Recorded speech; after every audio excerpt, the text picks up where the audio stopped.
Hey Alex, you look kind of sad today. Is everything okay? Hi, Larissa. I just had a bad day today. I have this friend who seems so perfect, and it's like she never does anything wrong. And what's worse, she kind of rubs it in my face and makes me feel bad whenever I make a mistake. Oh, that sounds awful. You know, everyone makes mistakes sometimes, even if they won't admit it. And I'm sure your friend does too. Plus, no one likes listening to someone brag about themselves all the time. What matters most is that you do your best, admit to your mistakes, and you try to do better. Yeah, I guess so. She just makes me feel so horrible all the time. You know, that reminds me of a story that I read in the Bible this morning. It's one of Jesus' stories about a Pharisee and a tax collector. Ah, a Pharisee. What's a Pharisee? Well, in Jesus' day, Pharisees were very strict people in the church who made sure that everybody followed the rules. And sometimes they were the kind of people who thought that they were better than everyone else. In fact, in Jesus' story, there was this Pharisee who was praying in the temple to God, and this is how his prayer went. Thank you, God, that I'm not like all those other people, all those evildoers and wrongdoers, and especially not like this tax collector over here. I'm a good person. I fast twice a week and give 1/10 of my money to God as an offering every week.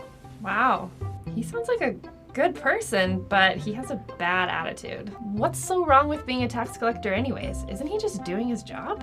Well, you see, tax collectors were some of the most hated people in Jesus' time. They were known for cheating people out of their money and taking more of it for themselves. Yeah, that sounds pretty bad. I guess I can see why the Pharisee wouldn't want to be a tax collector. But the Pharisee still has a bad attitude. Totally. But you see, Jesus tells us that the tax collector was also praying to God. But the difference is that, unlike the Pharisee, the tax collector was praying with a humble heart. He hung his head down and cried out to God for forgiveness for his wrongdoings. And Jesus said that it's a humble heart that makes God happy. So even if we're not perfect, God still accepts us as long as we have a humble heart like the tax collector? Exactly. No one is perfect and everyone makes mistakes. Even if it feels like sometimes other people are better than us, God accepts us just as we are. In fact, God prefers it when we admit our mistakes, ask for forgiveness, and try to do better, instead of when we think we're better than everyone else and keep on bragging about ourselves. That makes sense. But it's so hard to admit our mistakes sometimes, isn't it? And it's even harder to change and try to make it better. Was there ever a time when you made a big mistake and had to ask for forgiveness? Well, yes, Alex. There was this one time that I borrowed my sister's favorite sweater without asking her. I wore it all day at school, and I accidentally left it at my desk.